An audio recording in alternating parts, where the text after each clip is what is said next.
Welcome to the Ives Project, brought to you this evening by New Camerata, the New York-based opera company that, judging from Scott Lindroth swimming over my left shoulder, takes its COVID distancing policy very seriously indeed. Seriously, but by no means lying down. And while conventional performance venues remain dark, New Camerata has been on maneuvers. I'm Jerry Malone. I'm presenting the Ives Project because I'm a Charles Ives fan and an enthusiastic supporter of the innovative work New Camerata brings to all its audiences. I was also asked to do it, which kind of helps.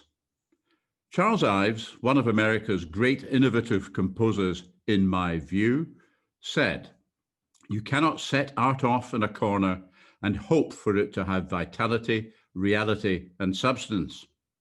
Tonight, New Camerata is bringing Ives's songbook out of that corner to the audience it deserves. And that means you.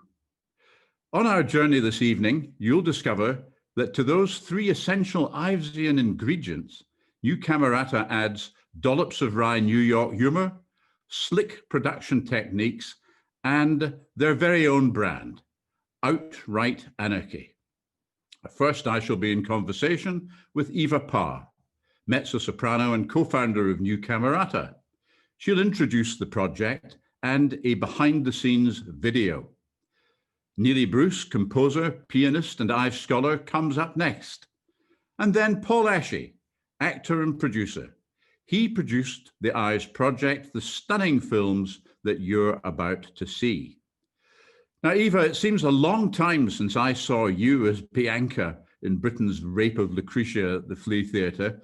Good to see you, if only virtually. How about kicking off the evening by giving the audience an overview of what Camerata Works itself is all about? Hi, thank you, Jerry. Thank you for that. I'm very happy to be here to represent New Camerata Opera. I'm, like you said, a co-founder. I'm a member of the artistic committee at NCO, and I also serve as art director. Camerata Works is our in-house production company at NCO, and it also makes up one of our three main pillars of our company. Yeah, some of the products that I've seen from you, like Julie Daubigné, I mean, I mentioned Anarchy in there. That was Anarchy. It was just brilliant. I mean, it brought the swash back to buckle. Tell us a bit about that. Yes, Julie was our most recently released short film, actually won a couple of awards, which we were very excited about. So that was a new work that we commissioned from composer Whitney George. And it's based on the life of Julie Daubigny, who is a 17th century swordswoman. It was like a really amazing story that we were excited to bring to film. Did she have a good dog? Yes, amazingly enough, she had a dog that loves to chime in on every conversation. So you'll be hearing more from my dog. You'll be sure she has lots of comments. Yeah, and from you. So what else are you working on just now? Well, we are in the midst of recording our third chapter of the Prince von Pappenschmier, which is composed by Richard Marriott. Actually, Sunday, we have our recording session, and then filming will begin over the next few months. So that's very exciting. And I mean, what's all that about, as they say? I mean, it sounds very pantomime-y, is it? It is rather. We have lots of cardboard sets and very kind of new agey, feel to that whole project. That I won't go too much into the Prince von Pappenschmier tonight. We can watch that later, just to get a bit of an introduction to it. I think that's going to deserve its own party. Oh well, maybe we can do that. So maybe tell me about the Ives Project. How did this unfold? So the Ives Project has been in production for the past 3 years. We've been working on it gradually. It features 9 songs by Charles Ives. And it was music directed, our pianist and also played our pianist is Neely Bruce. He is a renowned Ives expert, and which we were so honored to be able to work with him. And you'll be hearing from him shortly. The songs are performed by members of the NCO Artistic Committee, and then they were professionally recorded by our in-house sound engineer, Derek Box, my husband. And then we created the films with our amazing director, Paul Ashe, and also our videographer slash editor slash set builder, Eric Bagger. So we've been working on those for the last 3 years and then releasing them gradually as they were finished. And we've just now released the final film in the series, The Circus Band. And it's just so exciting to be able to put them all together and watch them as a complete production. Yeah, it's great that we're going to have them all as a complete playthrough later uninterrupted later in the program. That's fantastic. Now, I mean, Ives Project, part of New Camerata Works. There are other pillars to what New Camerata does as well. Maybe just a word or two about that of introduction for the audience who aren't as familiar with New Camerata as I might be. Sure. So yes, Camerata Works makes up one of our 3 pillars, fulfilling our mission of expanding opera to the digital realm and, taking advantage of all the modern technologies that are available to us. Which was part of our mission long before, all the arts organizations have been scrambling to go digital during this pandemic. Our other 2 pillars that make up NCO are our main stage productions and our children's division, which is called Camerata Piccola. So we've been able to create opera for the audience that wants grand opera at its finest, and also to be able to cultivate the next generation of fans by exposing children to opera with age-specific productions and events. And I mean, there is a very serious point, isn't there, about New Camerata, about bringing opera to audiences that might not think that they would like it, but when they, as they will watching this tonight, turn out they'll find they'll love it. I hope so. That's why we try to do as varied works as possible to try to, bring in people from all kinds of backgrounds. Great. So maybe on with the evening, you're going to introduce the behind the scenes video. Yes. That you just mentioned that, and tell us what that's going to be about. And then I think that will be run and we can begin to see what's inside the Ives Project before I move on to my interviews with our other guests. Yes, we have just a fun look behind the scenes at, the filming over the span of 3 years for all 9 films of the Ives Project. It should be fun.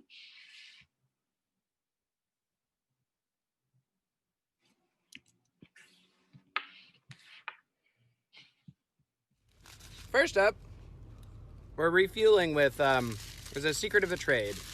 You have to eat a chocolate chip cookie, and you have to have a little bit of this. On day 1 shooting of the second film from the Ives Project. Film 2. Film 2, day 1. This is Memories. Yay! Yay! Yay! Alright. And then get like a little noise again. Yeah, that's great.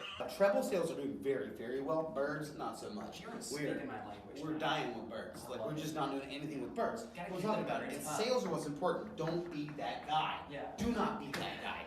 What we need is to be in prime time, baby. Prime time is going to take us up here to where we make stuff. Action. We make stuff, but no songs. No songs. I hate that guy. We have to get those sweet cookies, baby. Today we got Chocolate Chip Walnut by Tate's. That's right.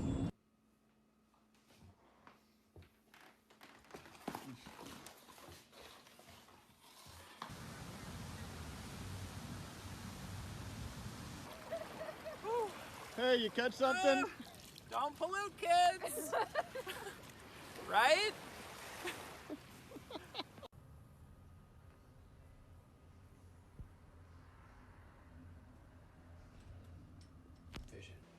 Sarah, once you're on there, Sarah, I'll let you know. And Sarah, you're in frame now. And Victor, you're in frame now.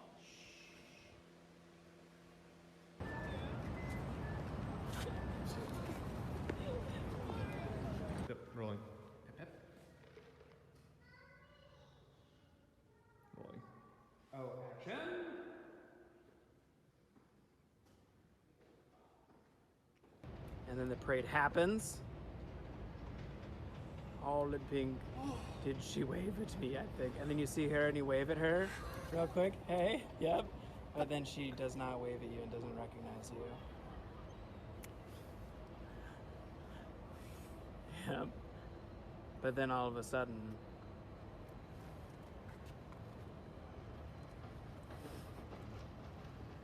great. And then surprise, surprise.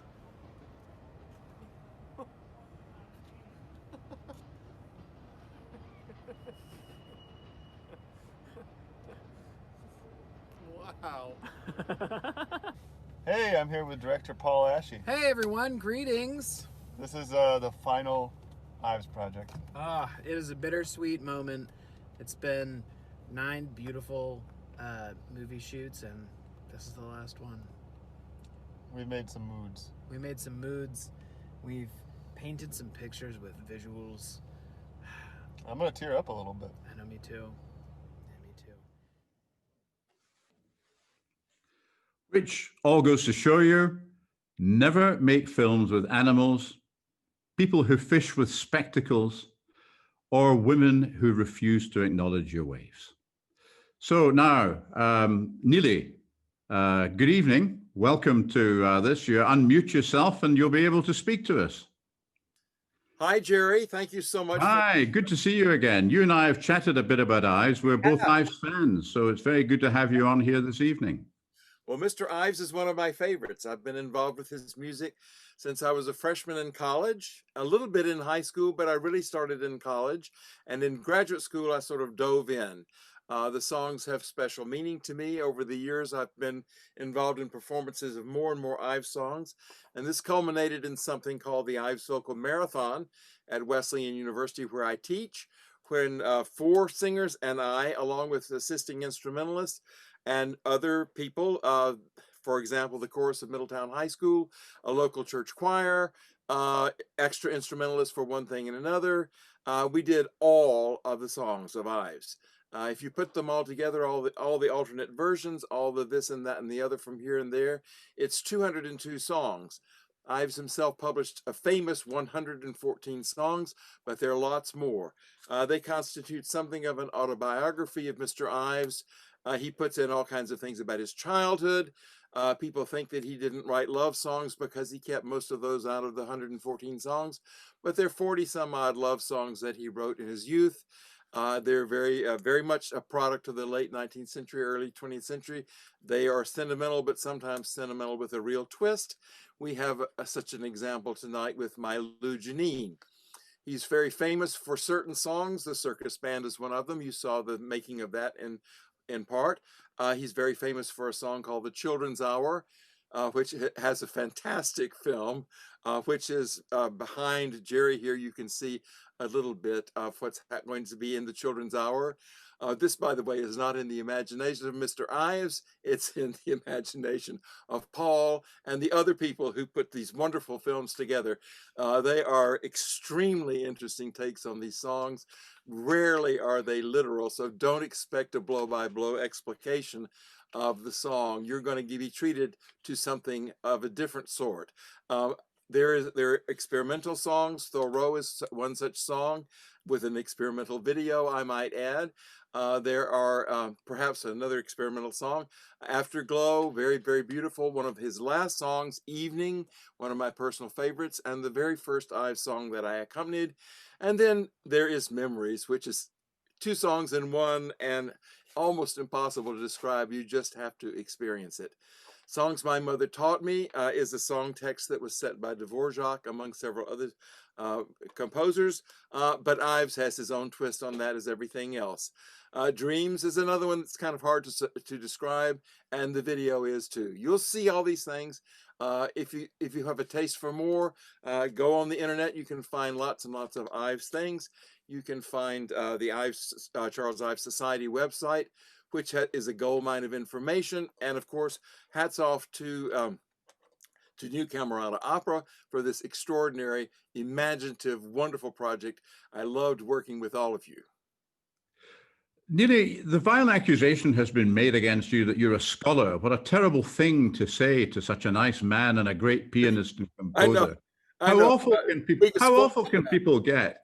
I- But can we use your scholarship maybe for the audience who's watching who's not totally familiar with Ives, just a little bit about his background, because Sure. he was an insurance man and Well, he as well as was. a composer. That A was little not bit about exactly. his life. Yeah, his life is amazing. He grew up in Danbury, Connecticut, and he was the son of the local bandmaster who loved to educate his son in music in unusual ways. He would play in one key and have Charlie sing in another, for example. He taught him to sing quarter tones. He did all kinds of things that were really quite wonderful and challenging for Charlie when he was growing up. He went to Yale University, where he studied with Horatio Parker, one of the leading American composers of the day. He had a first-class education there. Anyone who tells you that Ives was a musical amateur doesn't know anything about his real background and his education. He took the orchestration course with Parker twice, 2 years in a row. He did all kinds of things. As a student, he played in a local church, and so on. And he kind of thought he was going to have a career in music, at least as a sideline. For reasons that are deep and dark and psychological, he decided that he would not seek a living in music, and instead he became an insurance man, and not just any old insurance man, I might add. He was a partner in Ives and Myrick, which was at one time the fourth largest insurance agency in the world. This is not in America, this is in the world. And Ives and Myrick made him a millionaire. He was the brains behind the operation. He never sold an insurance policy in his life. He did all the training, he wrote all the theoretical works and so on. He sat in his office and thought about how grand and glorious it would be if everybody had life insurance. We think that everybody should have life insurance as a matter of course, but this was not the case when Ives was around. He made lots and lots of money. He made millions of dollars. He was very careful with his money, and he was able to retire and be very, very generous to other artists and other things that you might not think of. He and his wife gave regularly to the Girl Scouts, for example. But anyway, they had all kinds of projects. They were very generous people. They supported Henry Cowell. They supported the Cos-Cob Press, which printed all kinds of new music by Americans. And he became more and more reclusive in his retirement. And by the end of his life, he basically saw his family and a handful of old friends, and that was it. At the same time he was becoming more reclusive, his music became more and more known in the world, and people were clamoring after him. He did, in fact, win the Pulitzer Prize in music very, very late in life. Lou Harrison conducted the premiere of the Third Symphony, and that won the Pulitzer Prize. He did hear the radio broadcast of Leonard Bernstein playing the Second Symphony for the first time on the air. And Ives is reported to have two ways the story goes. One is he said, "Sounds just like I thought it did." And the other is that he didn't say anything, and he got up out of his chair and went over to the fireplace and spat. Well, either of these is phlegmatic. Neely, thanks very much for that background. Let's turn to you, Paul, and tell us a little bit about how all this went. I mean, we saw you in that film. I hope the food was good. Did the production go as well as the food? Thanks, Jerry. Yeah, it did. I didn't realize until watching that blooper reel how many states of hair and beard I went through the 3 years of filming. The food on set was really great, and you know what? New Camerata Opera made sure that there were cookies and coffee always, which is really the key to the. I mean, one of the things that strikes me about watching that behind the scenes thing, and I don't believe it's a blooper reel, I think there's quite a lot of that was pretty well staged for us this evening so that we would think how clever New Camerata is, because it is clever. I mean, you do cheap tricks in the sense that they're good value. So I mean, these are not high cost productions, but the production values are very high. You even get your empty bottles back out of the water. That's right, exactly. Yes, yeah, we go definitely 110% on each one of the shoots for sure. It was really fun using kind of what we had at our disposal to very much as Charles Ives did, just get very experimental with not only the themes but the visuals. One of my favorite ones referenced earlier was Children's Hour, where we just decided to open it up to a green screen and really just kind of get out of the physical world. And it was, there were some like very basic camera tricks that were not only fun to execute in person, but rewarding to watch how they worked on screen too. And what should we be looking out for when we actually run the project in the style of each of the songs? Because they're all very different.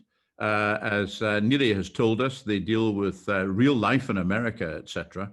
But you've got a very different style for each of them.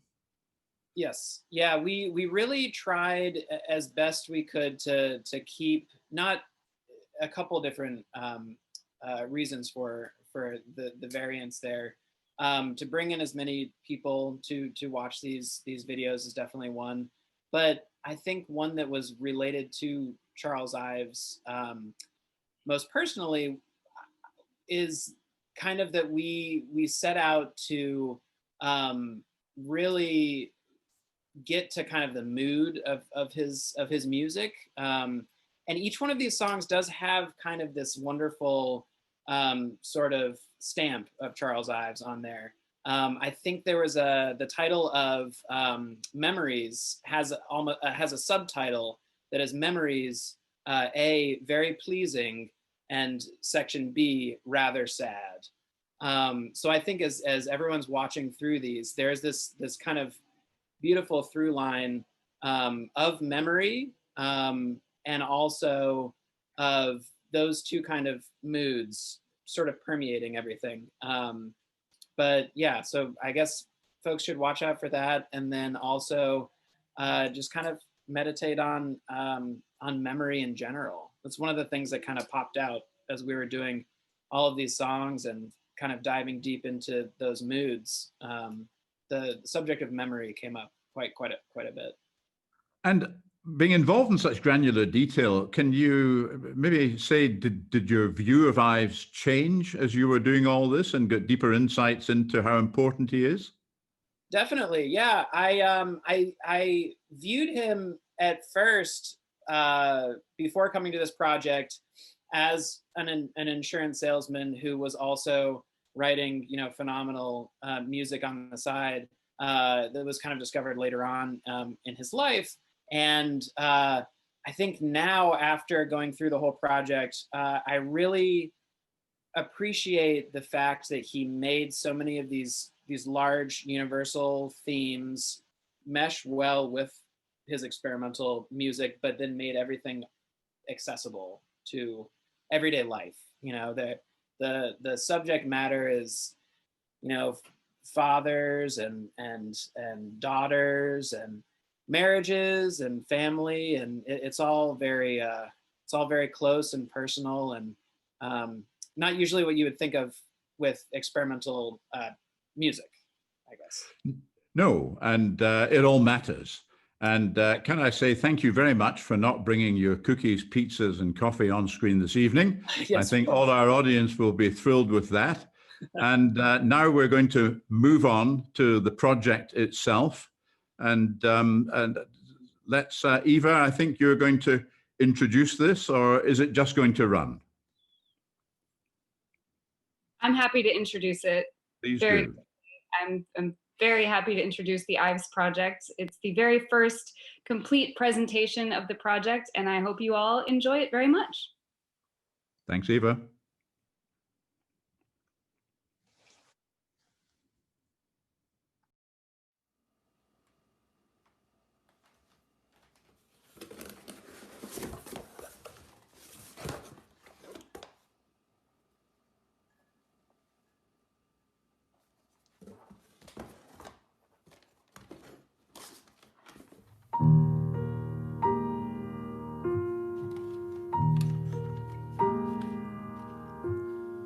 So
Songs my mother taught me in days long vanished, seldom from her eyelids were the teardrops banished.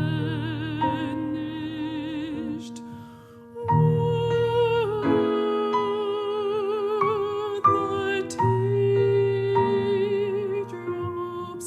banished?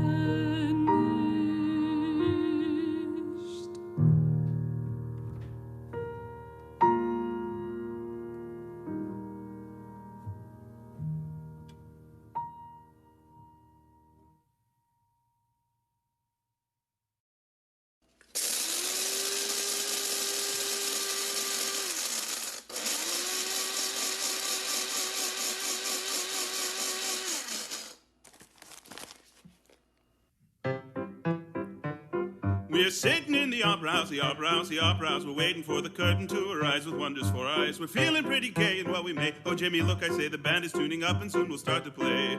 We whistle and we hum, beat time with the drum. We whistle and we hum, beat time with the drum. We're sitting in the opera house, the opera house, the opera house, waiting for the curtain to rise with wonders for our eyes. A feeling of expectancy, a certain kind of ecstasy, expectancy and ecstasy, expectancy and ecstasy. Curtain!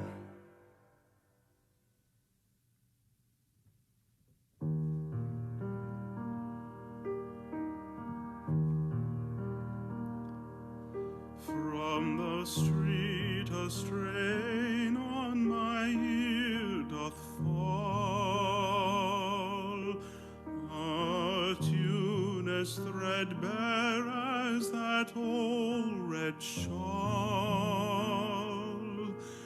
It is tattered, it is torn, it shows signs of being worn. It's the tune my uncle hummed from early morn. 'Twas a common little thing and kinda sweet, but 'twas sad and seemed to slow up both his feet. I can see him shuffling down to the barn or to the town.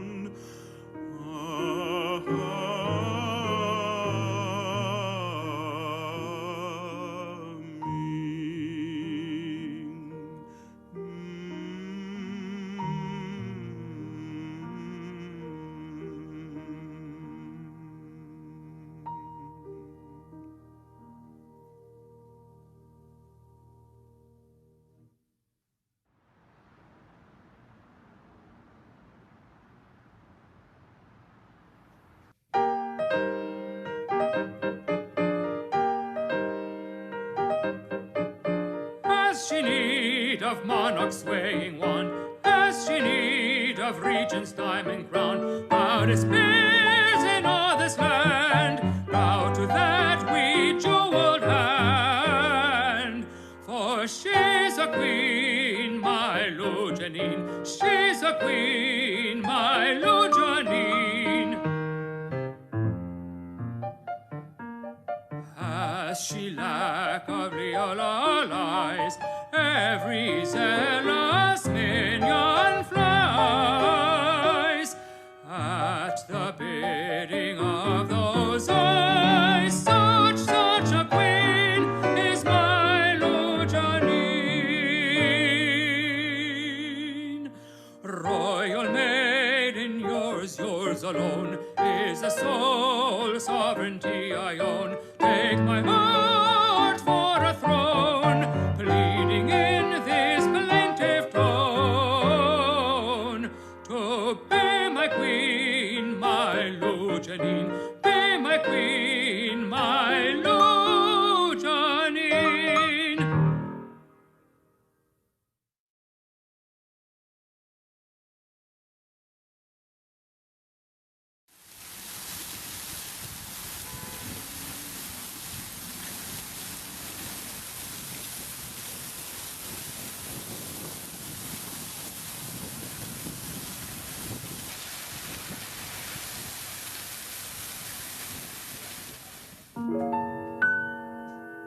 His meditations are interrupted only by the faint sound of the conquered bell.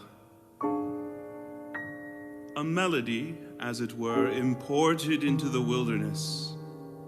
At a distance over the woods, the sound acquires a certain vibratory hum, as if the pine needles in the horizon were the strings of a harp which it swept.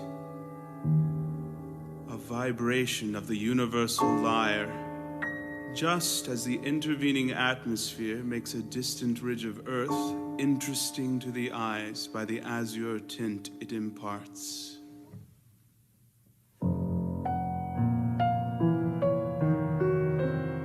He grew in those seasons like corn in the night.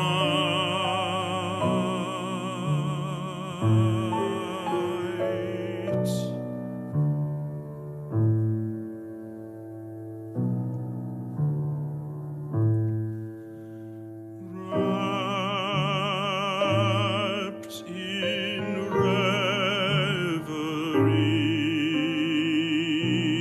on the Walden shore, amidst the sumac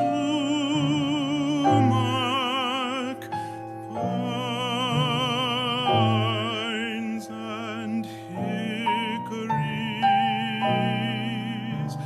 in undisturbed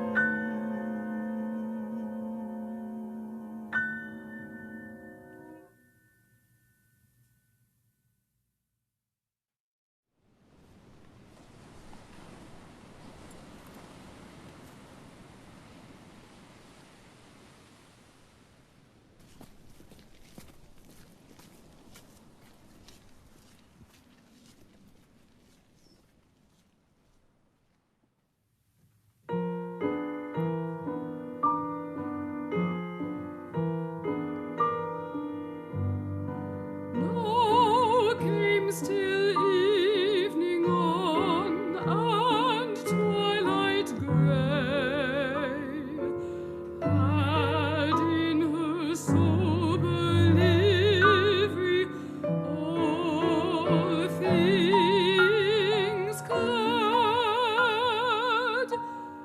Silence accompanied for the beast and bird. They to their grassy couch, these to their nests were slunk. But the wakeful nightingale, she all night long her arboros dusk and song.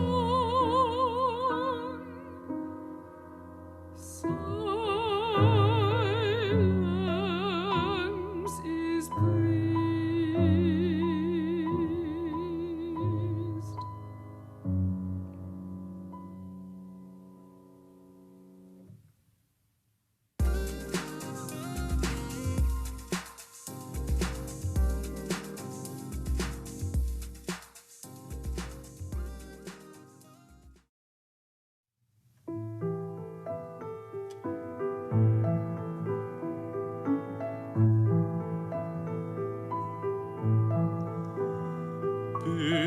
Between the dark and the daylight, when the night is beginning to lower, comes a pause in the day's occupations. That is known as children's hour. I hear in the chamber above me the patter of little feet, the sound of a door that is opened, and voices soft and sweet. From my study I see in the lamplight, descending the broad hall stair, grave Alice and laughing Allegra, and Edith with golden hair.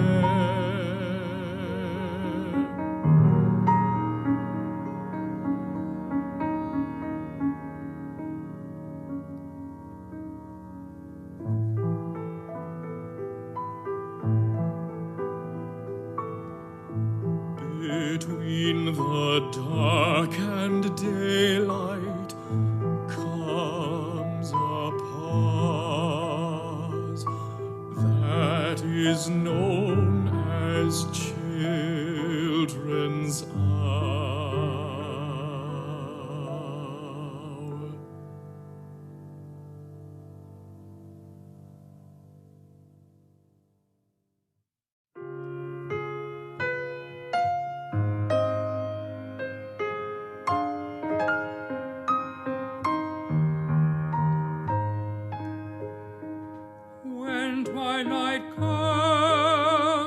When twilight comes with shadows drear, I dream of thee, dear one,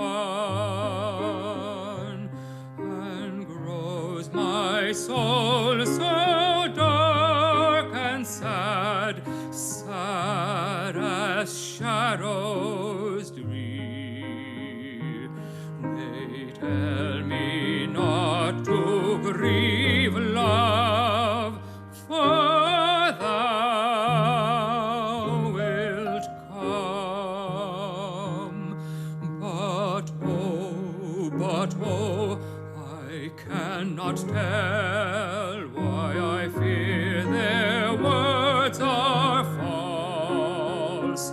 I dream of thee, I dream of thee, love, when thou art near till I awake.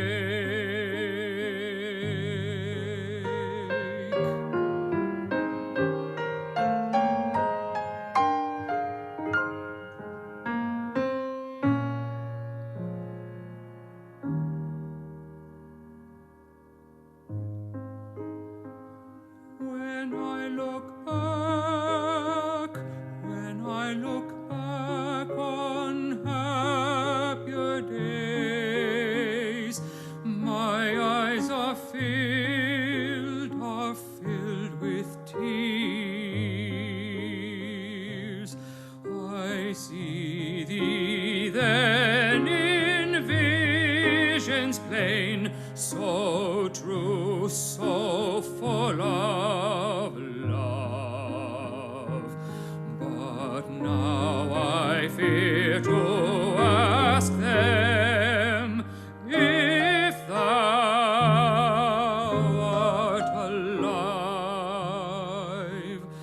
They tell me not to grieve, love, for thou wilt come at last. I dream of thee, I dream of thee, love, and thou art near till I awake. I dream of thee, I dream of thee, and thou art near till I awake.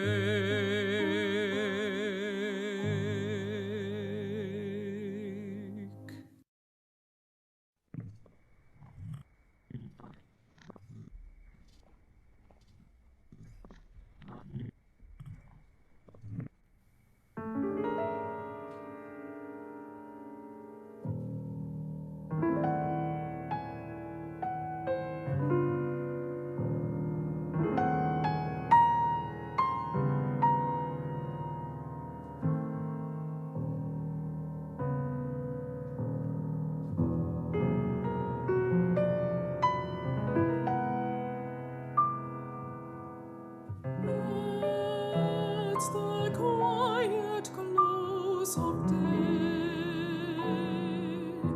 Gently yet the willows sway when the sunset light is low, lingers till the afterglow.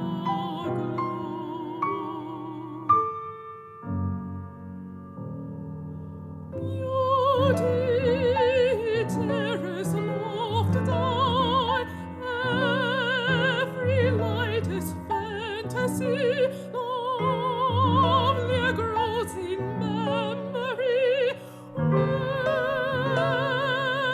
the true beauties lie.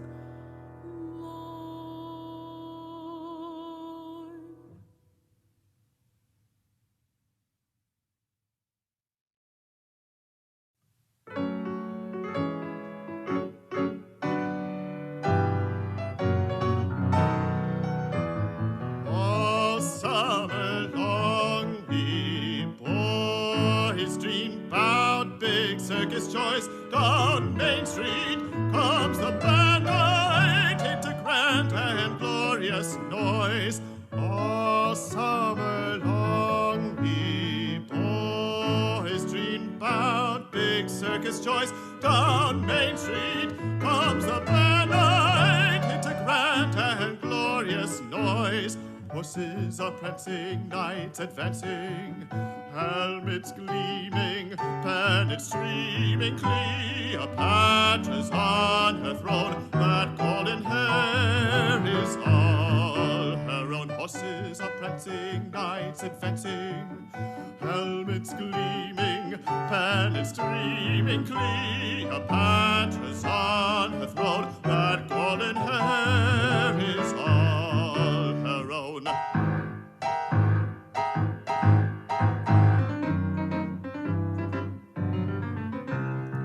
Where is the lady all in pink? Last year she waved to me, I think. Can she have died? Can that rot? She is passing, but she sees me not.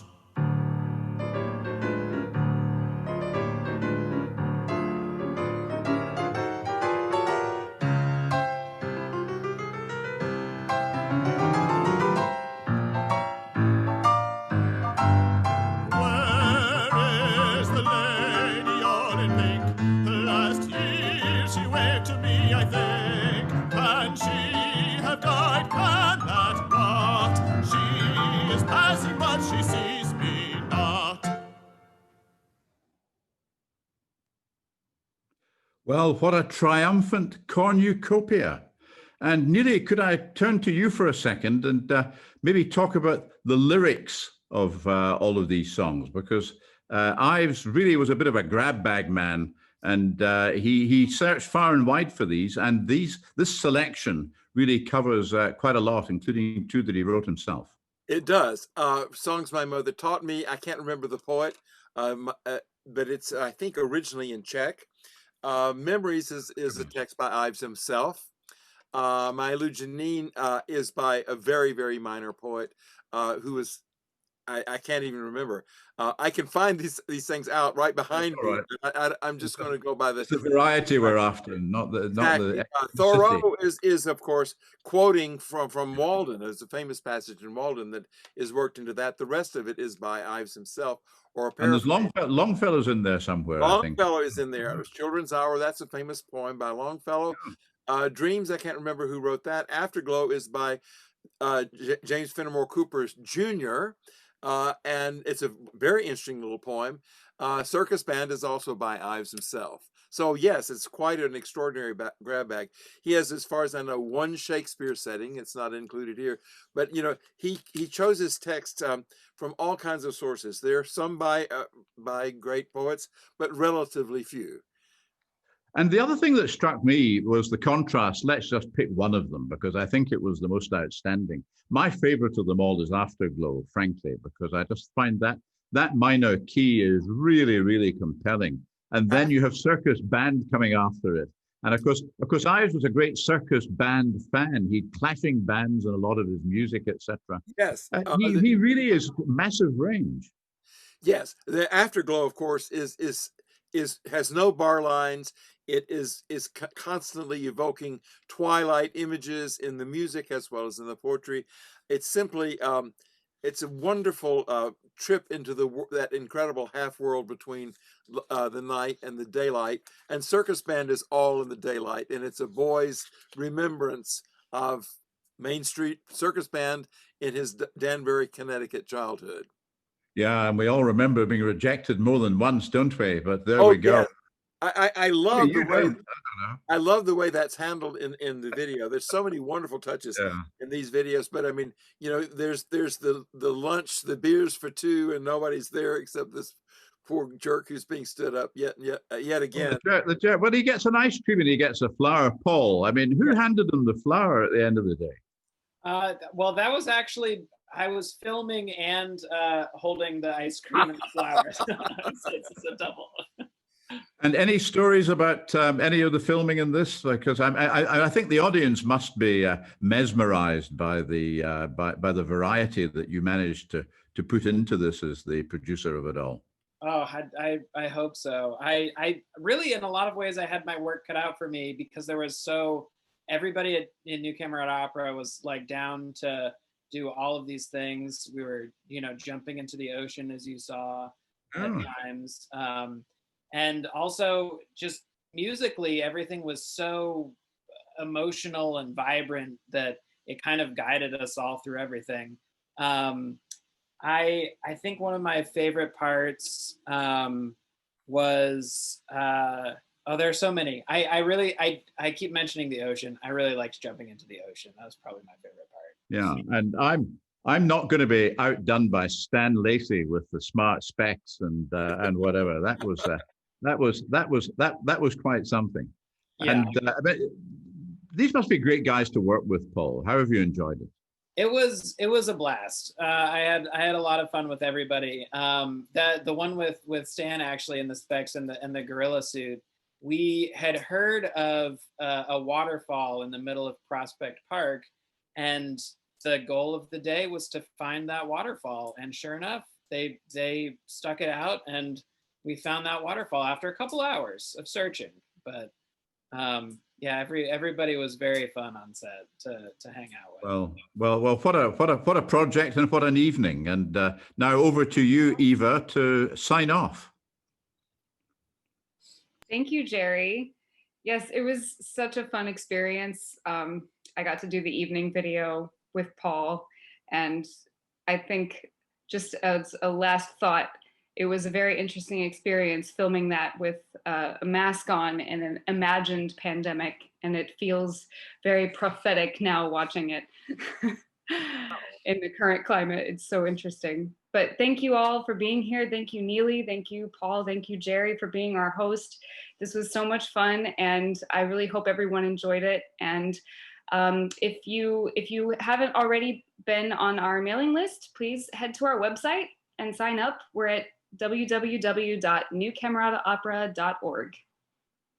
And I'm going to do what the polite folks at New Camerata won't. And I'm going to point out that for all this to happen, whether it's in COVID shutdown or not, New Camerata needs your support. And having watched the Ives Project this evening, you will all understand the huge value of the work that they do.